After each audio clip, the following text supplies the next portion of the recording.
Hi dear friends, welcome to Learners Glory. तो आज हम नेक्स्ट चैप्टर लेके आए हैं पॉलिटिकल साइंस का part 2 class 10th which is our chapter 3 democracy and diversity. Okay, इससे पहले हमने अपने 2 चैप्टर्स कवर कर लिए थे, power sharing and what was the next one, federalism. Okay, तो आज हम स्टार्ट करने जा रहे हैं next chapter which is democracy and diversity. Okay, तो लेट्स स्टार्ट। इस चैप्टर में हम क्या पढ़ने वाले हैं तो वो मैं आपको बता देती हूँ। इस चैप्टर में हम पढ़ेंगे how democracy responds to social differences, social divisions and inequalities. ठीक है, तो अभी हम सबसे पहले स्टार्ट करते हैं। मैं सबसे पहले आपको कुछ पिक्चर्स दिखाऊंगी, आप उसको ठीक से देख लीजिए। ठीक है, ये एक पिक्चर है, कुछ दिख रहा है? First position, second position, third position कब का है? Another one picture is here. Okay, ठीक से देख लीजिएगा इस पिक्चर को। ओके, अभी मैं ये पिक्चर क्या है वो बताती हूँ। This is the story from Mexico Olympics. This picture depicts an important landmark in the history of the civil rights movement in the United States. ये जो पिक्चर है वो एक बहुत इम्पॉर्टेंट लैंडमार्क माना जाता है किसके हिस्ट्री में? Civil rights movement in United States की हिस्ट्री में। ठीक है, क्यों माना जाता है वो भी हम देखते हैं। It represents the medal ceremony of the 200-meter race in the 1968 Olympics held at Mexico City. Two men standing with clenched fists upraised and heads bowed while the American national anthem was played are the US athletes Tommy Smith and John Carlos. मैं आपको दिखा देती हूँ एक बार वापस से। ये जो आपको दिखाई दे रहे हैं इनका नाम है टॉमी स्मिथ। ठीक है, एंड इनका नाम है John Carlos. This person is Peter Norman. Okay, तो ये मेक्सिको सिटी में जो 1968 में ओलंपिक्स हेल्ड किया गया था, ओलंपिक्स का जो पूरा जो इवेंट हुआ था कहाँ पे? मेक्सिको सिटी में। कब? 1968 में। तो उस टाइम पे इन लोगों ने they are the winners during that time. Okay, किस चीज़ में? 200 मीटर रेस में। ओके, तो आप यहाँ पे देख रहे हो जो टॉमी स्मिथ है, this Tommy Smith is there.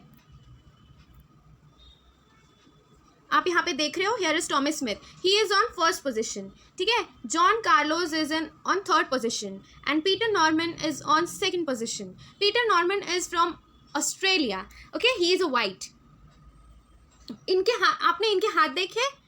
These peoples hand क्या पहना है इन्होंने? दे वोर gloves in their hands. Which colour of gloves is it? Black. Black colour का ग्लव्स पहना है। इनके पैर देख रहे हो? इनके पैरों में शूज़ नहीं है, इनके पैरों में ब्लैक सॉक्स है। They didn't wore their shoes. Okay, जबकि जो पीटर नॉर्मन है उन्होंने सब पहना है। They haven't wore gloves. Okay, both of these are African Americans. अब आपको बताऊंगी मैं क्या होता है अफ्रीकन अमेरिकन्स एंड ऑल। देखते हैं आगे क्या है। ओके, तो यहाँ पे हमने जैसे पढ़ा, what they have done, they are standing with clenched fist upraised. उन्होंने अपना हाथ ऊपर करके रखा है, बंद है उनकी मुट्ठी। ठीक है, उनके हेड्स नीचे है और क्या लगा है उस टाइम पे? American national anthem. वो कहाँ के है? यूएस के है। ठीक है तो कहाँ के? They are US athletes. क्या नाम है उनका? Tommy Smith and John Carlos. They are African Americans. अब बताती हूँ अफ्रीकन अमेरिकन्स होता क्या है। ठीक है, सबसे पहले तो हमने जो पढ़ा वो एक लैंडमार्क माना जाता है किस चीज़ का? सिविल राइट्स मूवमेंट का। तो सिविल राइट मूवमेंट होता क्या है? 1954 से लेके 1968 तक एक बहुत बड़ा मूवमेंट हुआ। कहाँ पे हुआ? यूएस में चल रहा था। किस चीज़ पे चल रहा था? लीगल रेशियल डिस्क्रिमिनेशन पे। अबॉलिश करना चाहते थे अफ्रीकन अमेरिकन्स के अगेंस्ट। आपने सुना होगा कि यूएस में काफ़ी डिस्क्रिमिनेशन है ब्लैक्स एंड वाइट्स में। अब ब्लैक्स एंड वाइट्स है कौन? Blacks are the African Americans and whites are the actual Americans. Okay, तो वो गोरे गोरे है और जो अफ्रो अमेरिकन्स है they are somewhat dark. That's why African Americans are known as blacks. Okay, ये मूवमेंट स्टार्ट किया था मार्टिन लूथर किंग जूनियर ने। ठीक है, उनको चाहिए था कि ये जो रेशियल डिस्क्रिमिनेशन यूएस में हो रहा है वो बंद हो जाए। क्यों कर रहे थे ये सब? क्योंकि everyone is equal before law. सब ह्यूमंस है भाई, आप कैसे भी दिखो, कितने भी गोरे हो, कितने भी काले हो, आप ह्यूमंस हो। ओके, तो सिविल राइट्स मूवमेंट ये जो चल रहा था उसका लैंडमार्क माना जाता है। मेक्सिको सिटी में जो ये इवेंट हो गया वो उसका लैंडमार्क माना जाता है। क्यों, वो भी हम देखेंगे। अब अफ्रीकन अमेरिकन होता क्या है? हमने पिछली स्लाइड में पढ़ा, दे वर अफ्रीकन अमेरिकन्स। अफ्रीकन अमेरिकन्स होता क्या है? उनको और टर्म से और टर्म्स से उनको रेफर किया जाता है। एफ्रो अमेरिकन बोलते हैं, ब्लैक अमेरिकन बोलते हैं, ब्लैक्स बोल देते हैं, जैसे मैंने अभी बताया। वो क्या किसको रेफर कर रहे हैं? वो उन डिसेंडेंट्स को रेफर कर रहे हैं जो अफ्रीका से बिलोंग करते हैं, जिनको अमेरिका में एज स्लेव्स लाया गया था। किस समय पे? 17th and early 19th century के टाइम पे। ओके, स्लेव्स क्या होता है सबको पता है ना? स्लेव्स का मतलब होता क्या है? स्लेव्स वो होते हैं जिनको ज़बरदस्ती हम कहीं से लेके आ जाते हैं without even giving them there employment money. हम उनसे जितना चाहे उतना काम करवा लेते हैं और उनको ज़बरदस्ती ले जाया करते थे। पहले के ज़माने में लोगों को ज़बरदस्ती उठाकर लेके जाया करते थे कि you have to come with us and you have to work a lot over here. उनको कोई फैसिलिटीज़ नहीं मिलता था। Those persons are known as slaves. ठीक है, अफ्रीकन अमेरिकन कौन होते हैं आपको समझ में आया? अब हम आगे बढ़ते हैं। What the story is. एक और बात, यहाँ पे एक क्वेश्चन, ये 3 क्वेश्चंस आया था इन बोर्ड एग्जाम्स के टाइम पे। Okay, last few board exams के पेपर से मैंने ये क्वेश्चन निकाला है, तो आप नोट कर लीजिए। What is the civil rights movement in the USA? मैंने अभी आपको बताया यूएसए में सिविल राइट मूवमेंट क्या है। This question was for 3 marks. ये क्वेश्चन 3 मार्क्स के लिए था। You have to write 3 points. 3 points लिखोगे, इट्स फाइन, आपको 3 मार्क्स मिल जाएगा, but those should be in proper sentences. Okay, कब शुरू हुआ, किसने स्टार्ट किया, why it was being start. Okay, ये 3 points, these are the main important points. Fine. अभी ये ब्लैक पावर मूवमेंट होता क्या है? ब्लैक पावर मूवमेंट वही है जो मैंने अभी आपको बताया। सिविल राइट मूवमेंट किस लिए था? To abolish the differences between racial differences between the actual Americans and the African Americans, that is the blacks and the whites. Okay, तो इसको अबॉलिश करने के लिए जो सारी चीज़ें हुई थी उसको बोलते हैं ब्लैक पावर मूवमेंट। ठीक है, ये 1966 से 1975 तक वो था, चल रहा था। ओके, इसमें काफ़ी वायलेंस भी हुआ। किस चीज़ के लिए? To end racism in US. आपने सुना होगा, आपने सुना ही नहीं, मैं सुना ही नहीं बोलूँगी। क्या आप जानते हैं, अभी आपने कुछ दिनों पहले जॉर्ज फ्लोयार्ड के बारे में सुना है?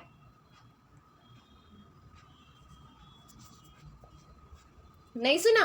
ठीक है, मैं बता देती हूँ। ये बहुत चर्चा हुई थी इस चीज़ पे। It was all about discrimination, racial discrimination. ये बहुत बड़ी चीज़ हो गई थी। मैं आपको पहले वही एक्सप्लेन कर देती हूँ। यूएस में एक रेशियल डिस्क्रिमिनेशन का केस अभी इस साल आया था। हम इस I think it was in 2019 और 2020। आप एक बार न्यूज़ में सर्च कर लीजिएगा या फिर गूगल है आपके पास, यूट्यूब है, उस पर सर्च कर लीजिएगा। जॉर्ज फ्लोयार्ड का केस बहुत ज़्यादा देर तक चला था। It was been based on racial discrimination just because he was African American. Okay, तो आपको इसके बारे में और जानकारी मिल जाएगी इफ यू सर्च। ठीक है, तो वहाँ पे काफ़ी डिस्क्रिमिनेशन होता है, अभी तक चल रहा है। ठीक है, तो इसी चीज़ को लेके पहले के ज़माने को ना बोल के 1954 से लेके 1968 तक जो सिविल राइट्स मूवमेंट हुआ था वो that was based on racial discrimination. Okay, तो पहले हम देख लेते हैं कि वो जो हमने ये स्टोरी देखी, ये जो पूरा स्टोरी देखी हमने, ये पिक्चर एंड ऑल, वो किस चीज़ पे बेस्ड था? This was based on what? तो मैं अभी ये बताऊंगी आपको। ठीक है, they won gold and bronze medals respectively.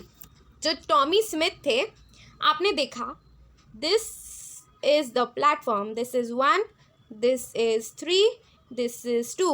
Tommy Smith got first position. Second position was being taken by Peter Norman and third position was of John Carlos. ठीक है, Tommy Smith and John Carlos both were African Americans. Both were African Americans. ठीक है, तो उन्होंने क्या किया, मतलब आपने देखा कि उनको बोला जाता है they were US athletes. Who are US athletes? Those Tommy Smith and John Carlos both were US athletes. पर क्या आपने देखा कि उनको अफ्रीकन अमेरिकन से उससे जाना जाता है, not by the name US athletes.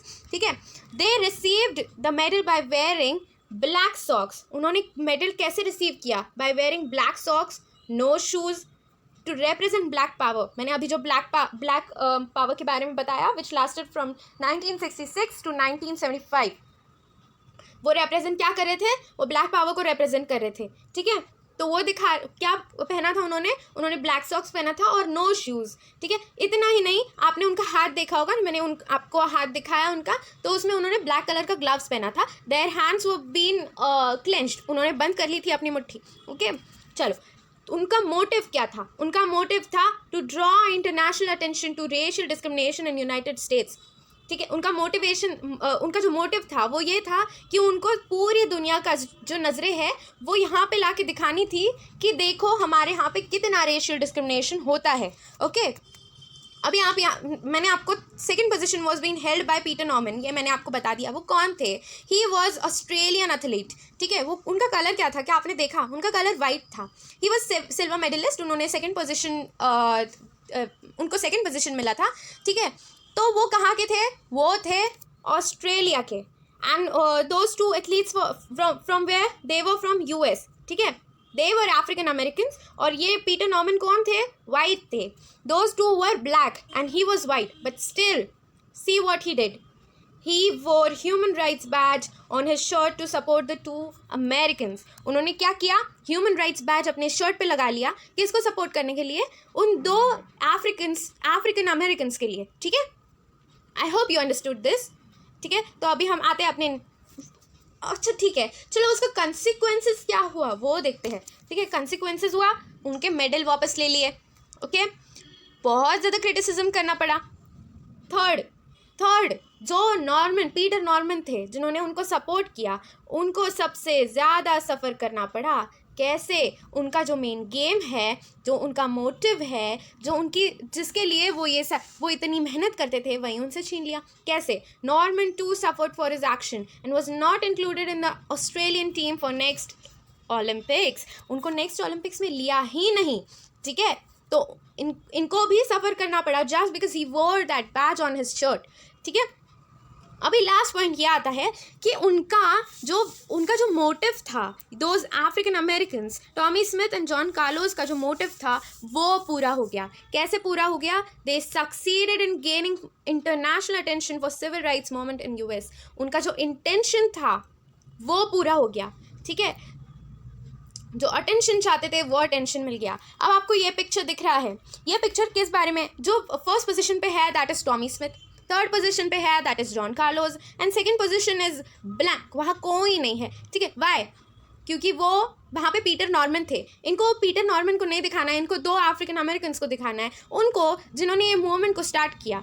ठीक है, वो कहाँ का था वो मैं आपको बताऊंगी। It is from San Jose State University. ठीक है, यहाँ की यूनिवर्सिटी ने उनको ऑनर किया है। ठीक है, they install their statue in the university campus. San Jose State University, ये यहाँ पे ये दोनों भी वहाँ पे पढ़े थे। ठीक है, they studied over there. Just because of this those people, not only those people, the university honored them and installed their statue in their university campus. Okay, now when Norman died in 2006, Norman had supported both Smith and Carlos. तो इस चीज़ की वजह से they were good friends, है ना? अगर उन्होंने इतनी बड़ी चीज़, इतना बड़ा सैक्रिफाइस इन लोगों के लिए कर दिया तो they must be his good friends. ठीक है, तो नॉर्मन की जब डेथ हुई 2006 में, उस टाइम पे Smith and Carlos were Paul bearers at his funeral. वो जो कंधा देते हैं ना, तो उनके फ्यूनरल को कंधा दिया था स्मिथ एंड कार्लोस ने। Okay, I hope you understood this. अब आते हैं अपने नेक्स्ट टॉपिक पे, which is differences, similarities and divisions. अब मैं आपको सबसे पहले बता दूँ, हमने फर्स्ट चैप्टर पढ़ा पावर शेयरिंग। ठीक है, पावर शेयरिंग में दो कंट्रीज़ का एग्जाम्पल दिया है। पहला जो कंट्री है वो है बेल्जियम। बेल्जियम में हमने क्या देखा? People who live in different reason speak different languages. और श्रीलंका में हमने क्या देखा? लिंग्विस्टिक भी डिफरेंसेस देखे एंड रिलीजियस डिफरेंसेस भी देखे। बेल्जियम में फ्रेंच एंड डच का देखा एंड श्रीलंका में सिन्हाला देखा, श्रीलंकन तामिल्स देखा, इंडियन तामिल्स देखा, है ना? तो ये सारे डिफरेंसेस देखें। अभी ये देख लो, social diversity can take different forms in different societies. Social diversity जो चल रही है वो अलग अलग सोसाइटी में अलग अलग तरीके से चलेगी। कैसे चलेगी वो भी देख लेते हैं। Origins of social differences. Social differences बनता कैसे है, क्यों डिफरेंसेस कहाँ से आता कैसे है? तो सबसे पहला पॉइंट आ जाता है एक्सीडेंट ऑफ बर्थ। सबसे पहला पॉइंट क्या है? Accident of birth. क्या हम चूज़ करते हैं हम कहाँ पैदा होंगे? हम नहीं चूज़ करते, तो वो क्या है? Accident of birth. क्या हमने चूज़ किया मुझको इस कास्ट में जाना है? क्या हमने चूज़ किया हमको यही लैंग्वेज बोलना है? क्या हमने अपने पेरेंट्स को चूज़ किया? हमने नहीं किया। It is just the accident of birth. ठीक है, अभी सारे के सारे social differences accident of birth पे नहीं डिपेंड करते, ठीक है। कुछ होते हैं अपने चॉइसेस पे, कुछ किस पे होते हैं, अपने चॉइसेस पे होते हैं। कैसे? एक्सीडेंट ऑफ बर्थ अभी हम नहीं चूज़ करते कि in which family I want take birth, I want born. हम ये भी नहीं चूज़ करते कि हमारा कास्ट क्या होगा। We don't choose that I should take birth in a Muslim family or a Hindu family. I should be a Buddhist, a Christian, or anything like that. No, we don't choose all those things. It is just the accident of birth. Okay? And choices कैसे होता है? Second point क्या था? Choices. अभी आप अलग अलग schools में जाते हो, आप बचपन, आपका पूरा बचपन जाता है स्कूल्स में, ठीक है। आपका स्कूल्स में बचपन जाता है, स्कूल्स में you meet thousands of people, you make hundreds of friends over there. तो वो आपका एक ग्रुप बन गया, ठीक है। ये बन गया आपका एक सोशल ग्रुप, है ना। आप ट्यूशन्स जाते होंगे, ट्यूशन्स भी जाते हो, तो वहाँ आपका बन गया सेकंड ग्रुप। आप खेलने जाते हो प्लेग्राउंड्स पे, प्लेग्राउंड पे आपका बन गया थर्ड ग्रुप। आप कहीं क्लासेस जाते हो अलग से, ठीक है, वहाँ पे बन गया आपका फोर्थ ग्रुप। ऐसे आपके बनते गए बनते गए बनते गए, ठीक है। तो ये सारी चीज़ें आप तो क्या आर चॉइसेस। देखिए, अगर हमको क्या पढ़ना है, कहाँ एडमिशन लेना है, ये सारी चीज़ें कौन सोचता है? हम खुद सोचते हैं। हमें क्या पढ़ना है, कौन सोचता है? हम खुद सोचते हैं। हम कहाँ पढ़ेंगे, कहाँ जाएंगे, कौन सोचता है? हम खुद सोचेंगे। No one can force us to do something else other than हमारी चीज़ें, ठीक है। हमारी चीज़ें हैं, हम करेंगे। We have the right of all those things, right. तो every social difference does not lead to social division. सारे के सारे सोशल डिफरेंसेस सोशल डिविजन नहीं बनाते, ठीक है। कैसे, वो भी पढ़ेंगे। Social difference divide similar people from one another but also unite different people.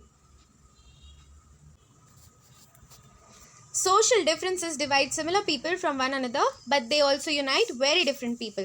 आपने देखा होगा काफ़ी सारी चीज़ें जो लोगों को डिवाइड कर देती है। सिमिलर पीपल है, सिमिलर लोग हैं, है ना। अभी देखो सिमिलर कैसे है। मुस्लिम है, हिंदूज़ है। मैं एक एग्जांपल ले रही हूँ। मुस्लिम है, हिंदूज़ हैं। हमको पता है ये बहुत बड़ा सोशल डिविजन है, ठीक है। तो ये डिवाइड हो गए, ये लोग मुस्लिम्स हैं एंड हिंदूज़ हैं, ओके। पर इनको कॉमन क्या चीज़ बनाती है, कौन सी चीज़ इनको एक साथ ले आ जाती है? ह्यूमैनिटी। दोनों भी ह्यूमन्स है ना। तो यहाँ पे डिवाइड तो हो रहे हैं, यहाँ डिवाइड तो हो रहे हैं, पर किस चीज़ से यूनाइट हो रहे हैं? Through one situation, that is they are Hindus. Unite भी हो रहे हैं एंड डिवाइड भी हो रहे हैं। डिवाइड रिलीजन से हो रहे हैं, लेकिन एक चीज़ जो उनको कनेक्ट कर रही है वो है रिलीजन, ठीक है। Sorry, humanity, okay. It is possible for people from different religions to have the same caste and feel close to each other. आपने ये भी देखा होगा कि अलग अलग जगह पे अलग अलग रिलीजन्स के लोग हैं। जैसे अगर कोई मराठी है, कोई गुजराती है, कोई साउथ इंडियन है, कोई यूपी से है, कोई जम्मू से है, कोई आसाम से है, कोई एमपी से है। सब अलग अलग जगह से बिलोंग करते हैं। Every one have their different religion, but क्या देखा है कि कास्ट सेम हो जाता है। कोई एसटी सेम कास्ट हो जाएगा, कोई एसटी होगा, कोई एससी होगा, कोई ओबीसी कैटेगरी में आ जाएगा। अलग अलग कास्ट में अलग अलग लोग आ जाते हैं, ठीक है। Different religions but same caste, okay. We all have more than one identity and can belong to more than one social group. मैंने आपको ये अभी बताया। आप जाओगे स्कूल में, आप जाओगे कॉलेज में, आप पढ़ोगे किसी टीचर के साथ, आप पढ़ोगे दूसरे टीचर्स के साथ। हर बच्चे के साथ आपका अलग रिलेशन होगा, हर बच्चे के साथ आपकी अलग आइडेंटिटी होगी। किसी को आप अच्छे लगोगे, किसी को आप बुरे लगोगे। Some people will think you are intelligent, some will think you are not that intelligent. आप डांस में अच्छे हो, आप किसी चीज़ में अच्छे हो, आप किसी चीज़ में बुरे हो। आप अपने मम्मी पापा के लिए उनके बच्चे हो, आप अपने टीचर्स के लिए स्टूडेंट हो, वेरी इंटेलिजेंट स्टूडेंट और वेरी पुअर स्टूडेंट। हर जगह पे आपकी अलग अलग आइडेंटिटी होगी, और जहाँ भी आप जाओगे that will be a social group for you, okay. अभी आ जाता है अपना next topic, overlapping and cross cutting differences. ये मैं आपको अभी बता देती हूँ। Social divisions take place when some social differences overlap with other differences. मुझे क्या, अभी ये चीज़ आप देख लीजिए, इसका मतलब आपको मैं पहले समझा दूँ। पहले से एक सोशल डिविजन है, ठीक है। मैं अभी एग्जाम्पल ले रही हूँ यूएस का, ठीक है। पहले से सोशल डिविजन है। कौन सा सोशल डिविजन है? वाइट से एंड ब्लैक से, ठीक है। पर अभी एक और सोशल डिफरेंस अगर उसके ऊपर आ गया, एक और सोशल डिफरेंस क्या आ गया, इन यूएस ब्लैक्स को, जो ब्लैक्स है वो पुअर होते हैं, tends to be poor. Okay, they tends to be poor. They are sometimes they are landless, they don't have employment, they don't have jobs, they don't have that much of money, so they tends to be poor. तो एक division पहले से ही था, लेकिन एक और difference आ गया. क्या डिफरेंस आ गया? They are poor. ओके, तो मतलब पहले से एक डिफरेंस है, एक और डिफरेंस बढ़ गया, तो इसकी वजह से और बड़ा गैप हो गया. इसको बोलते हैं ओवरलैप करना.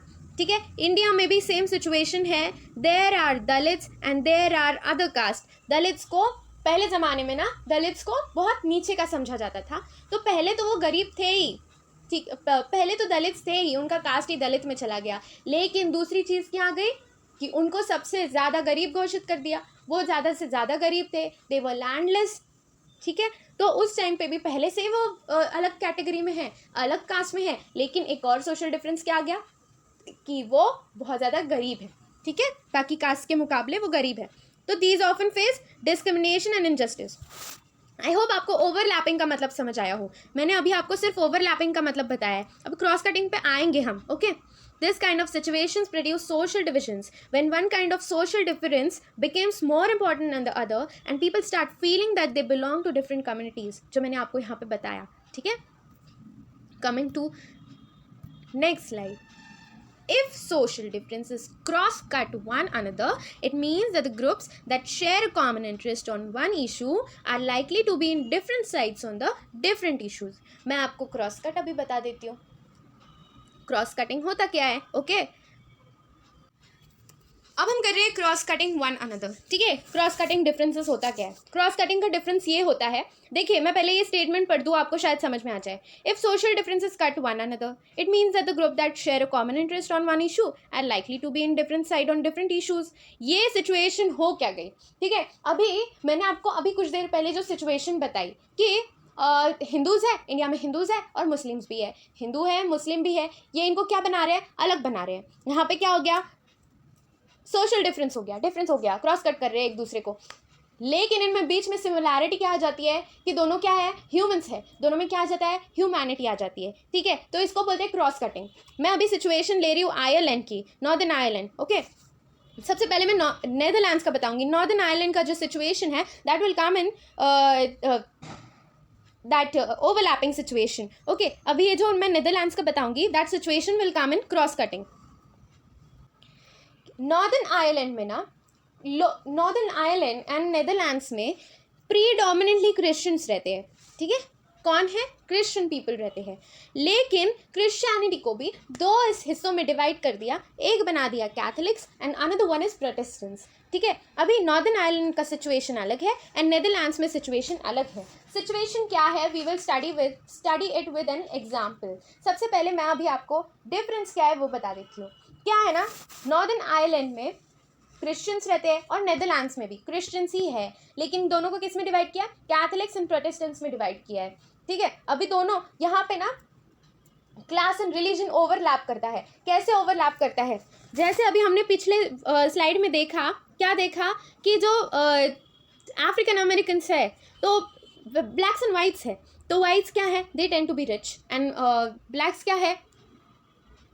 Blacks tends to be poor. Whites rich है एंड ब्लैक्स पुअर है. ठीक है, तो एक डिफरेंस आ गया उनमें, रिलीजियस डिफरेंस भी आ गया एंड क्लास का डिफरेंस भी आ गया. तो दोनों एक दूसरे को ओवरलैप कर देते हैं. अभी यहाँ पे भी सेम सिचुएशन है. कैथोलिक्स जो है, Catholics tends to be poor. ठीक है, और प्रोटेस्टेंट्स जो है वो ज़्यादा थोड़े से रिच है उनसे. कहाँ का सिचुएशन बताया मैंने? नॉर्दर्न आयरलैंड का. ठीक है, यहाँ पे उनको ज़्यादा, कैथोलिक्स को ज़्यादा सफ़र करना पड़ता है. They have gone through discrimination. अगर आप कैथोलिक हो तो इसका मतलब है कि आपने हिस्ट्री सफ़र किया है डिस्क्रिमिनेशन के ऊपर. ओके, अभी नेदरलैंड का सिचुएशन अलग है. नेदरलैंड में क्या था? वहाँ पे class and religion cross cut करते थे एक दूसरे को. कैसे करते थे? कैथोलिक्स भी है एंड प्रोटेस्टेंट्स भी है ना, दोनों भी है. लेकिन situation is equally likely to be poor और रिच. कैसे? कभी कहीं कैथोलिक्स पुअर है, कहीं प्रोटेस्टेंट्स पुअर है, कहीं कैथोलिक्स आर रिच एंड कहीं पे जो प्रोटेस्टेंट्स है वो रिच है. तो यहाँ पे क्या हो रहा है? दोनों सेम सिचुएशन पे है, इक्वालिटी है। ओके, रिजल्ट क्या है? Catholics and Protestants have had conflicts in Northern Ireland while they do not do so in the Netherlands. जो नॉर्दर्न आयरलैंड में सिचुएशन है वो नेदरलैंड्स में नहीं है। Okay, I hope so you have got the meaning of cross cutting. अभी हम next topic पे आ जाते हैं, politics of social division. Politics of social division होता क्या है? The combination of politics and social division is very dangerous and exclusive. अपने इंडिया में भी बोला जाता है कि अगर राजनीति और रिलीजन को साथ में मिला दो तो बहुत बड़ा धमाका हो जाएगा। इसलिए अपने कॉन्स्टिट्यूशन में भी लिखा हुआ है कि religion should not overlap with our politics. Democracy involves competition among various political parties. आपको पता है ना कितना ज़्यादा कंपटीशन है पॉलिटिकल पार्टीज़ में। इलेक्शन के टाइम पे तो मैं सिंघम हूँ तू कौन है, इस टाइप के सिचुएशंस आ जाते हैं। You are zero, I am hero, this type of situations are there, है ना। बहुत लोगों ने देखा होगा there competitions tend to divide any society. आपने ये भी देखा है किसी भी सोसाइटी को डिवाइड कर लेते हैं। अभी का सिचुएशन ले लो, क्या सिचुएशन लोगे? फार्मर्स प्रोटेस्ट ले लो। फार्मर्स प्रोटेस्ट जो चल रहा है, आपको नहीं लगता ये कुछ पॉलिटिकल सिचुएशन है? ये बीजेपी के जो हमारी मोदी गवर्नमेंट है उसको अपोज करने के लिए अपोजिशन पार्टी कर रही है। ये सब नहीं लगता आप लोगों को?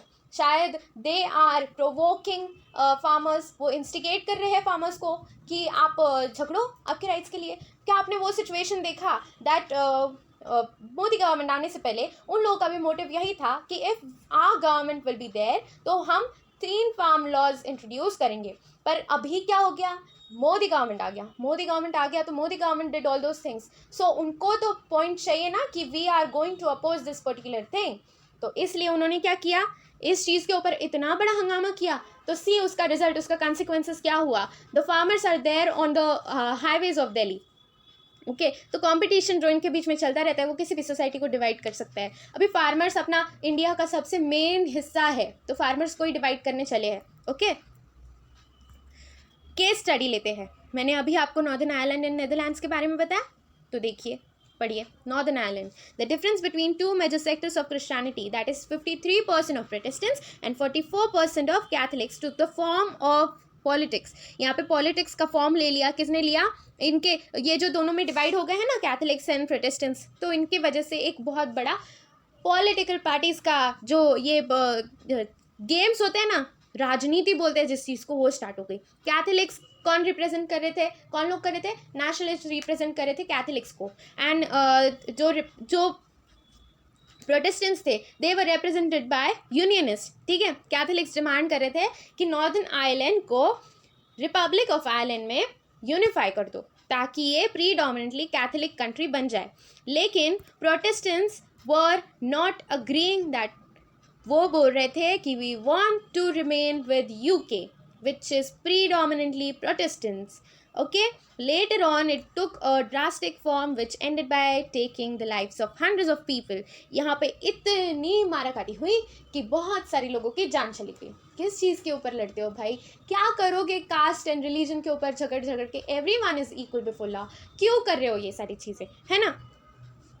नहीं करना चाहिए, but still who will explain all those people? कौन जाके उनको बताएगा कि ऐसे मत करो? तो अभी नेक्स्ट पॉइंट, अभी एक यूगोस्लेविया नाम से देयर वाज अ कंट्री। ठीक है, वहाँ पे इतना पॉलिटिकल कंपटीशन हुआ, किसके बेसिस पे? रिलीजियस बेसिस पे, जिसने इतना डिसइंटीग्रेशन लाया, इतना डिसइंटीग्रेशन लाया कि यूगोस्लेविया को 6 इंडिपेंडेंट कंट्रीज़ में बांट दिया गया। ओके, ये पावर होता है पॉलिटिक्स का।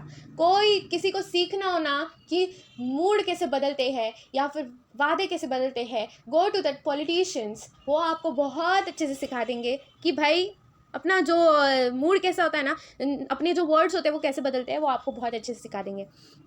Coming to next point, at the same time, every expression of social division in politics does not lead to such disaster. हर बार नहीं होता है, कहीं कहीं होता है, पर होता है काफ़ी बार। हमने काफ़ी सारे पॉलिटिकल सिचुएशंस देख लिए, इंडिया में ही देख लिए है। ठीक है, but it affects voting in most countries, specially in India. ये पॉलिटिक्स वोटिंग बहुत अफेक्ट करता है। आपने अभी भी देखा होगा, अभी जो ये हुआ ना, इलेक्शंस हुआ बिहार का, तभी सब लोगों ने देख लिया कि भाई क्या क्या होता है वोटिंग के टाइम पे। बहुत पॉलिटिकल पार्टीज क्या क्या नहीं बताती कि we'll do this, we'll do that, but no, nothing they does. अभी मैंने एक क्वेश्चन निकाला है. This is from last 3-4 past question papers. ये बहुत इंपॉर्टेंट क्वेश्चन है, बहुत बार आ चुका है. तो ये आप तो मैं तो 101% गारंटी दे के बोलूँगी, please have a look at this question. आप इसको अच्छे से पढ़ लीजिए, इसका आंसर भी बहुत अच्छे से समझ के, डोंट रटा वाई, समझ के लिखिए, ठीक है. Discuss the 3 factors that are crucial in deciding the outcome of politics of social division. ये क्वेश्चन आ चुका है बहुत बार, इसलिए मैंने दिया है. ध्यान दे के सुनिए, ध्यान दे के देखिए कि ये क्वेश्चन का मतलब क्या है, इसका आंसर क्या होगा. Please listen to it. Okay, देखिएगा क्या क्या दिया है.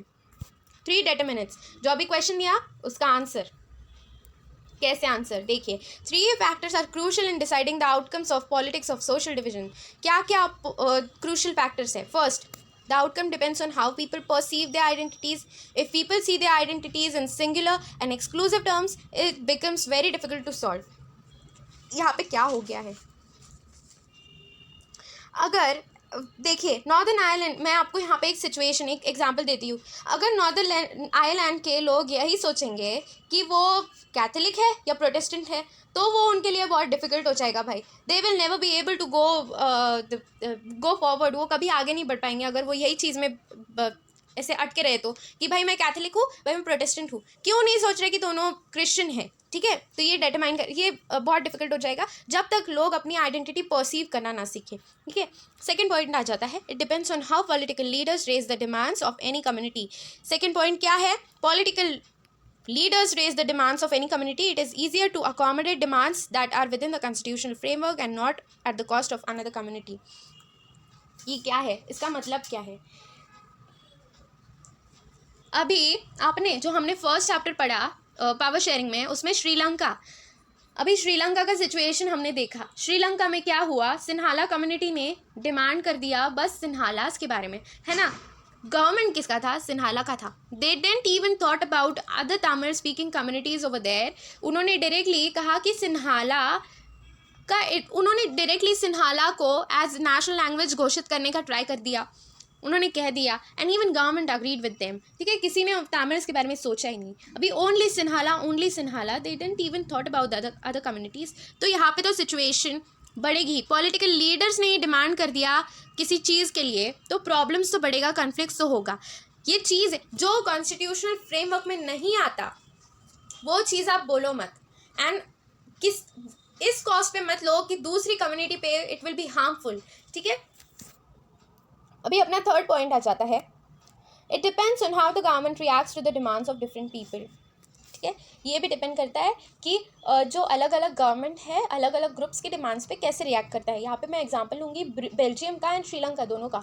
आपने बेल्जियम में देखा, बेल्जियम में the rulers were willing to share their power, ठीक है. माइनॉरिटी के साथ भी उन्होंने क्या किया, दे रिजॉल्व द इशूज़. उन्होंने सोचा ठीक है चलो everyone wants to share power, हम भी अग्री करते हैं, we will not threaten our country, ठीक है. हम अपनी कंट्री को धोखे में नहीं डालेंगे, हम उसको यूनिफाइड रखेंगे, इंटीग्रेशन बनाए रखेंगे. तो उन्होंने सारी डिमांड्स पूरी करवा ली, उन्होंने पावर शेयर कर दिया. लेकिन श्रीलंका में अपोजिट हुआ, वहाँ पे इतना डिसइंटीग्रेशन हुआ कि सिचुएशंस क्या हुई सबको पता है. Okay, assertion of social diversities in a country need not be seen as a source of danger.